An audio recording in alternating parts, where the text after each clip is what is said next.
দেখো আজকে আমরা ক্লাস 9-এর একটা লাইফ সায়েন্সের অ্যানুয়াল কোয়েশ্চেন আলোচনা করব। এটা এখন পরীক্ষা সামনে, যারা 9 ক্লাসের খুব সামনে সেগুলির পরীক্ষা 90 নম্বর পরীক্ষা হবে। 9-এর পরীক্ষাটা খুব সিরিয়াস হবে। এর আগে তোমরা ইউনিট দিয়েছো দুটো, সেই ইউনিটগুলো যেভাবে হয়েছে কিন্তু এখন এই 90 নম্বরের যে পরীক্ষা লাইফ সায়েন্স বা ফিজিক্যাল সায়েন্স সব কোয়েশ্চেনই আমি আলোচনা করব।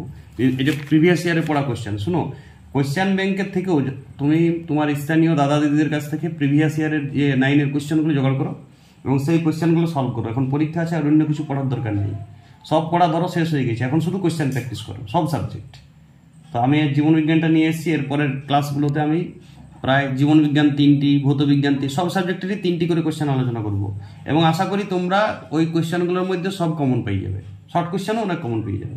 তাছাড়া শর্ট কোয়েশ্চেন তো কোয়েশ্চেন ব্যাংক প্র্যাকটিস করতেই হয়। দেখো এটা প্রিভিয়াস ইয়ারের কোয়েশ্চেন, ঠিক আছে, 2024 সালের অ্যানুয়ালে পড়া কোয়েশ্চেন, লাস্ট পরীক্ষা যেটা 3rd ইউনিট নাম দেওয়া হয়েছে, সেটা 90 নম্বরের লাইফ সায়েন্স কোয়েশ্চেন। টেক্সোনমিক হায়ারার্কির সবচেয়ে ছোট স্তর হচ্ছে, আশা করি বোঝা যাচ্ছে, যদি না বোঝা যাচ্ছে একটু জুম করবে। প্রজাতি, রাজ্য, শ্রেণী না গোত্র? সব থেকে ছোট তো প্রজাতি। হায়ারার্কির সব থেকে ছোট স্তর কোনটা? ওটা প্রজাতি। রাজ্য পর্ব, শ্রেণীবর্গ, গোত্র, গণ, প্রজাতি। তো প্রজাতি সব থেকে নিচে আসে, সিরিয়াল মুখস্থ করবে। রাজ্য পর্ব, শ্রেণীবর্গ, গোত্র, গণ, প্রজাতি মুখস্থ করবে, গলার একটা সুরে নিবে, তাহলে এইটা হয়ে যাবে। গলার এই যদি সুরটা রাজ্য পর্ব, শ্রেণীবর্গ, গোত্র, গণ, প্রজাতি, তাহলে প্রজাতি এইটা। রাইজয়েড কোন প্রাণীর মধ্যে বৈশিষ্ট্য? শুনো, মূলের পরিবর্তে ব্রাউফাইটে রাইজয়েড থাকে। অ্যালগি হবে না, এনজিওস্পার্ম হবে না, টেরিডোফাইট হবে না। মূল থাকে মস বর্গের প্রাণীদের, কাণ্ড আর মূল থাকে, পাতা থাকে না। ব্রাউফাইট মানে দুই মানে ব্রাউফাইট।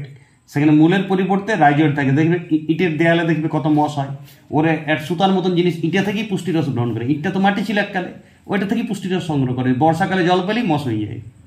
একটু ডিটেলস আলোচনা করবো আমি সব কিছু। কোন প্রাণীদের আবসরণী ছিদ্র আড়াআড়ি? সরীসৃপ প্রাণীদের, ঠিক আছে। পক্ষী, স্তন্যপায়ী, উভচর হবে না। হিমোগ্লোবিন বাফার এইচবি কোন প্রকার রক্তকণিকাতে দেখা যায়? এটা আরবিসিতে দেখা যায়। কার্বোহাইড্রেট, কার্বন, হাইড্রোজেন, অক্সিজেন অনুপাত কত? কার্বোহাইড্রেট 1:2:1। দেখো C6H12O6, তো 1:2:1 হচ্ছে 6:12:6, কাটাকাটি করলে 1:2:1। জাইলেমের প্রধান মৃত উপাদান? কোয়েশ্চেনটি ভুল, জাইলেমের সবগুলাই মৃত থাকে। জাইলেমের কি থাকে? বাহিকা, জাইলেম প্যারেনকাইমা, জাইলেম তন্তু, এগুলো থাকে। জাইলেম প্যারেনকাইমা, জাইলেম তন্তু, ট্র্যাকিয়া আর ট্র্যাকিড থাকে না, ওটা বলে নালিকা থাকে। তাহলে সবই মৃত থাকে, শুধুমাত্র জাইলেম প্যারেনকাইমা জীবিত। প্রশ্নটা ভুল আছে, এটা জীবিত দেওয়া উচিত ছিল, তাহলে জাইলেম প্যারেনকাইমা উত্তর হতো। রক্তনালীতে ফ্যাট জমে কোন রোগ হয়? রক্তনালীতে ফ্যাট জমে অ্যাথেরোস্ক্লেরোসিস রোগ হয়। রক্তনালীতে অনেক সময় ফ্যাট জমে যায়, তার ফলে এই রোগটা হয়। আর্থারাইটিস, ওবেসিটি বা ডায়াবেটিস হবে না।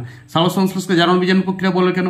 দেখো সালোক সংশ্লেষের রাসায়নিক সমীকরণটা দেখো, 6CO2 + 12H2, সূর্যালোক বাইকোরোফিলাম লিখছি না, C6H12O6 6O2 আর 6 অণু জল তৈরি হয়।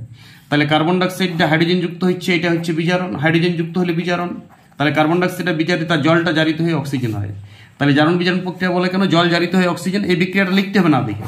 আর কার্বন ডাইঅক্সাইডটা হাইড্রোজেন যুক্ত হয়ে গ্লুকোজ তৈরি হচ্ছে, তাহলে কার্বন ডাইঅক্সাইড বিজারিত হয়ে গ্লুকোজ, আর জল হাইড্রোজেন বার হয়ে যাচ্ছে, ফলে জারিত হয়ে অক্সিজেন তৈরি করে। এই জিনিস সালোক সংশ্লেষকে জারণ বিজারণ প্রক্রিয়া বলে। তাহলে কার্বন ডাইঅক্সাইড জারিত হয় না, এখানে জল জারিত হয়, কার্বন ডাইঅক্সাইড বিজারিত হয়। বি অপশনটা হবে, এটা হবে না, ঠিক আছে। বিটা 1.8-এর উত্তর বিটা। উত্তর অপশন বিভিন্ন দিয়ে আছে তোমাকে নার্ভাস করার জন্য। ভাম কি? ভিএম হচ্ছে এই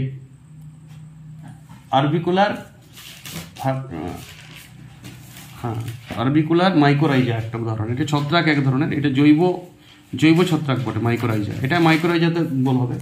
ভামের পুরো নাম হচ্ছে ভ্যাসিকুলার আরবাকুলার মাইকোরাইজা। তো এটা এক ধরনের ছত্রাক বটে, মাইকোরাইজা এখানে লিখতে হবে তোমাকে উত্তরটা। এন্ডোমাইকোরাইজা লিখবে, এন্ডোমাইকোরাইজা ভিতরে থাকে, ওই জন্য জৈব সার রূপে কাজ করে এটা ভাম। টিকাকরণ প্রদান করে সক্রিয় অনাক্রমতা, নিষ্ক্রিয় অনাক্রমতা, প্রাকৃতিক অনাক্রমতা। এই দেখো প্রাকৃতিক অনাক্রমতা করে না, তাহলে টিকাকরণ যখন বাইরে থেকে কোনো মৃত ভাইরাস বা ব্যাকটেরিয়া দিচ্ছ, তাহলে এই বি উভয়ই হবে। কোন ভ্যাকসিন মুখ দিয়ে গ্রহণ করা হয়? Oral polio vaccine, ORS। তাহলে polio vaccine. Typhoid, cholera, tetanus শব্দ ইনজেক্ট করা হয়, ইনজেকশনের মাধ্যমে দেওয়া হয়। নিম্নলিখিত কোন প্রাণীর নিঃসৃত রসে পাচক উৎসেচক থাকে না? লালারস, যকৃৎ, অগ্নাশয়, আন্তিক গ্রন্থি। যকৃতে থাকে না, দেখো লালা গ্রন্থিতে থাকে টায়ালিন, অগ্নাশয়ে থাকে বিভিন্ন ধরনের উৎসেচক, ট্রিপসিন। আন্তরিক গ্রন্থি তো থাকেই, তাহলে যকৃতে কোনো উৎসেচক থাকে না। বিভিন্ন প্রকার পরিপোষক মৌলিক উপাদানগুলির জীবকোষে গঠন অপরিহার্য। নাইট্রোজেন চক্রের মাধ্যমে, অক্সিজেন চক্রের মাধ্যমে, ভূ রাসায়নিক চক্রের, জীব ভূ রাসায়নিক চক্রের মধ্যে হবে। জলজ বাস্তুতে ফাইটোপ্ল্যাঙ্কটন হলো কোনটা? ফাইটোপ্ল্যাঙ্কটন হচ্ছে উৎপাদক, বিয়োজক খাদক হবে না। ফাইটোপ্ল্যাঙ্কটন মানে সব ছোট ছোট ক্লোরোফিলযুক্ত উদ্ভিদ, তাহলে সেটা উৎপাদক হয়, ও খাদ্য তৈরি করে। একজন দায়িত্ববান নাগরিক রূপে তুমি কোনটি গ্রহণ করবে না? আমি প্লাস্টিকের ব্যবহার হ্রাস করব, বৃক্ষরোপণ করব, জলের অপচয়, প্রয়োজনে অতিরিক্ত খাদ্য উৎপাদন, প্রয়োজনের অতিরিক্ত খাদ্য উৎপাদন করে কী হবে? বৃক্ষরোপণ করবো না, এটা নয়। জলের অপচয় আমি করবো না, ঠিক আছে, বাকিলা সব তো করবো, জলের অপচয়টা করবো না। দেখো এবার প্রশ্ন দিয়েছে এসএকিউ টাইপের, কোন কোন উদ্ভিদকে নিষেক কার্যে জলের প্রয়োজন হয়? ব্রাউফাইটে হবে, উদ্ভিদ গোষ্ঠী ব্রাউফাইটের নিষেকের জন্য জলের প্রয়োজন হয়। পিপি ফ্যাক্টর কোন ভিটামিনকে বলে? B5, B5 এর অপর নাম পেলেগ্রা প্রিভেন্টিভ ফ্যাক্টর, তার মানে পেলেগ্রা প্রিভেন্টিভ ফ্যাক্টর। B5 এর অপর নাম নিয়াসিন। B12 এর নাম সায়ানোকোবামালিন। মুখস্থ রাখতে হবে বি ভিটামিনের 2-3টা। রক্তে হিমোগ্লোবিন না থাকলে কি সমস্যা হবে? আরে অক্সিজেন কার্বন ডাইঅক্সাইড পরিবহন হবে না। বিসিজির পুরো নাম ব্যাসিলাস ক্লাইমেটিয়ান গুয়েরি। ব্যাসিলাস ব্যাকটেরিয়াটা রাখা থলির মতো, আর ক্লাইমেটি এবং গুয়েরি বিজ্ঞানী আবিষ্কার করেছিল। এটা বিসিজি, যক্ষা রোগের টিকা বাচ্চাদের দেওয়া হয় ফ্রিতে, সরকারি হেলথ আছে। যে আকৃতির লেখচিত্র, সিগময়েড লেখচিত্র কোন পানিতে দেখা যায়? আরে ব্যাকটেরিয়া একবার যদি হয়ে যায় তাহলে পপুলেশন, দেখো একটি যদি 100 ক্ষয় এরকম ভাবে পারে। একবার যদি ব্যাকটেরিয়া কোথাও ছড়ে নিচ্ছে দ্রুত বংশ বিস্তার করে, তো খুব দ্রুত বংশ বিস্তার করে বলে ওর গ্রাফটা যে আকৃতির গ্রাফ হয় ব্যাকটেরিয়ার পপুলেশনে, এটা মনে রাখবে। বিষদস্য খুঁজো, অ্যামিবা, প্যারামাইসিয়াম, আরশোলা, স্পঞ্জ। তো আরশোলা হবে, বাকিলা সব এককোষী বটে। প্রাথমিক ইমিউনো রেসপন্স, অনাক্রমতা, গৌণ ইমিউনোরেশন, অ্যান্টিবডি উপাদান, এই 4টি শব্দের মধ্যে বাকি 3টিকে সম্পর্ক আছে কার সঙ্গে? অনাক্রমতার সঙ্গে। তারপর প্রাথমিক ইমিউনো রেসপন্স ও অনাক্রমতা, গৌণ নিষ্পরণ অনাক্রমতা, অ্যান্টিবডিতে অনাক্রমতার ফলে সৃষ্টি হয়। অনাক্রমতার সাথে সবাই টাচ আছে। এটা ড্যাশপুরন। স্তনগ্রন্থি ও লোম দেখা যায় ম্যামেলিয়াতে। আরএনএ নাইট্রোজেনের বেসে থায়ামিন থাকে না। দেখো আর ডিএনএ কি বলে? Adenine, guanine, thymine, cytosine. RNA তো থাকে অ্যাডিনিন, গুয়ানিন, ইউরাসিল, সাইটোসিন। থিয়ামিনের পরিবর্তে ইউরাসিল থাকে, তাহলে ওইটা হবে থিয়ামিন। ড্যাশ কোষ জীর্ণ রক্ত কোষকে বিনষ্ট করে, ড্যাশ কোষ। এইটা একটু দেখে নেবে, এটা মাস্ট কোষ হবে আশা করি। হ্যাঁ, জীর্ণ রক্ত কোষকে বিচ্যুত করে মাস্ট কোষ। হ্যাঁ, মাস্ট কোষ এক ধরনের কোষ, একটু দেখতে হবে এইটা, উত্তরটা মাস্ট কোষই হবে আশা করি। পেঁপেতে প্রোটিন পরিপাকের উৎসেচক পেপাইন থাকে। অর্কিড জাতীয় উদ্ভিদের ক্লোরোফিল গঠিত না হলে উদ্ভিদের স্বাভাবিক বৃদ্ধি। অর্কিডের মূলে সালোকসংশ্লেষ হয়, অর্কিড এবং রাসনা, ওই জন্য মূলে ক্লোরোফিল দরকার। এদের ক্লোরোফিল গঠন না হলে বৃদ্ধি সম্ভব নয়। নাইট্রোজেনবিহীন রেচন পদার্থ উদাহরণ হচ্ছে গন্ধ, রজন। আর নাইট্রোজেন যুক্ত কোনগুলা? যত উপকার আছে, সিনকোনা, কুইনাইন, এগুলা নাইট্রোজেন যুক্ত। রেসারপিন, এগুলো সব নাইট্রোজেন যুক্ত। যত উপকারগুলো নাইট্রোজেন যুক্ত। আর নাইট্রোজেন বিহীন হচ্ছে গন্ধ, রজন, তরুক্ষীর, এগুলো হচ্ছে নাইট্রোজেন বিহীন রেচন পদার্থ। যেটা খুশি লিখতে পারো। আর নাইট্রোজেন যুক্ত কি বললাম? সিনকোনা, কুইনাইন, রেসারপিন, নিম্বিডিন, যত উপকার পৃথিবীর সব নাইট্রোজেন যুক্ত। ওআরএস পান করতে হয় ড্যাশ রোগে, ডায়রিয়াতে, ঠিক আছে, ডায়রিয়া, কলেরা। চিংড়ি, এবারে সত্য মিথ্যা, চিংড়ি কাঁকড়া বেছা শ্বাসঙ্গ, বুকগিল, ঠিক, রাইট, সত্য। স্পাইরোনিনের প্রোটিন খাদ্য হিসেবে ব্যবহার করা হয়, ডাহা, সত্য। জীবকোষের প্রধান শোষণ বস্তু গ্লুকোজ, একদম সত্য। অ্যাজল এক ধরনের নীলাবস্য বিষয়, সত্য। আরএনএ প্রোটিন সংশ্লেষে সাহায্য করে, ইহাও সত্য। সব করোটাটাই ভার্টিব্রেট, সত্য। দেখো তাহলে এটা সবই সত্য, গোটা দুনিয়া সত্য।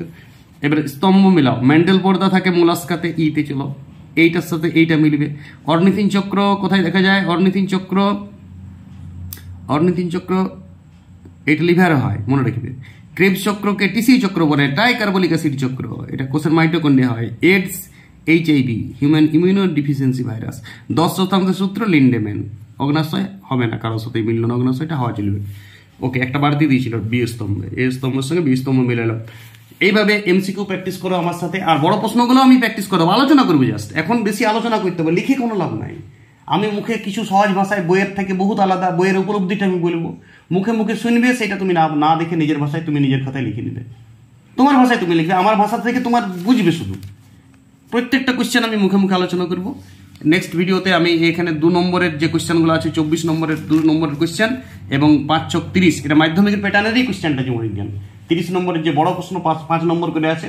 নেক্সট কিছু ক্লাসে আমি লাইফ সায়েন্সের ওই দুটো একদম মোটামুটি 10-15 মিনিটের মধ্যে ক্লাসে আলোচনা করব। পারলে কোনো দিন বোর্ডও আলোচনা করে দেবো, কোনো দিন সাদা খাতায় আলোচনা করে দেবো, যখন যেটা সুযোগ সুবিধা হবে। মোট কথা আমার সাথে ইউটিউবের সাথে যুক্ত থাকো, সব ইতিহাস, ভূগোল, সব কোয়েশ্চেন প্র্যাকটিস হবে। এখন অঙ্কও আমি কোয়েশ্চেন প্র্যাকটিস করাবো প্রচুর, এই 2 মাস জাস্ট পরীক্ষা সামনে। এবং এগুলোই সাজেশন, এগুলাই তোমার পরীক্ষা 100% কমন পেয়ে যাবে সব। আরে আগের বছরে 2-3টা সালের কোয়েশ্চেন করে গেলেই 9 ক্লাসের থার্ড ইউনিটে সব কমনও চলে আসে। 9-এর এইটাই সাজেশনও, এটা প্র্যাকটিসও হচ্ছে, ভালো আলোচনা হচ্ছে। যদি কোনো বুঝার প্রয়োজন হয় সেটা খাতাতে বুঝাও দেবো, একদম সহজ সরলভাবে প্র্যাকটিস হবে, সাথে থাকবো। ওকে।